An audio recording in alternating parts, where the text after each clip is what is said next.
రాజ్యాంగ పరిరక్షణే అంబేద్కర్కు నిజమైన నివాళి అని ఏఐవైఎఫ్, ఏఐఎస్ఎఫ్ నేతలు అన్నారు.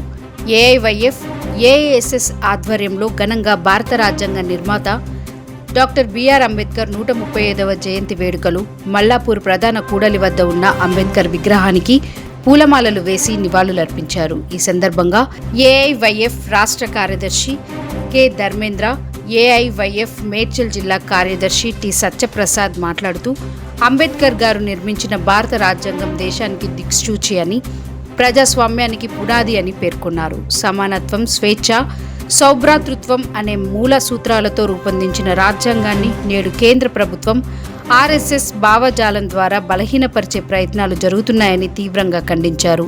ప్రజల హక్కులను కించపరుస్తూ రాజ్యాంగ సంస్థలను దెబ్బతీసే విధానాలు అమలు చేస్తున్న ప్రస్తుత పాలకులు దేశాన్ని ప్రమాదకర దిశలో నడిపిస్తున్నారని విమర్శించారు. ముఖ్యంగా విద్య, ఉపాధి, రిజర్వేషన్లు, మైనారిటీ హక్కులపై జరుగుతున్న దాడులు అంబేద్కర్ ఆశయాలకు వ్యతిరేకమని తెలిపారు. రాజ్యాంగాన్ని కాపాడడం ప్రతి పౌరుడి బాధ్యత అని, ప్రజాస్వామ్యాన్ని రక్షించేందుకు యువత ముందుకు రావాలని, అంబేద్కర్ చూపిన మార్గంలో సామాజిక న్యాయం సాధించాలని పిలుపునిచ్చారు.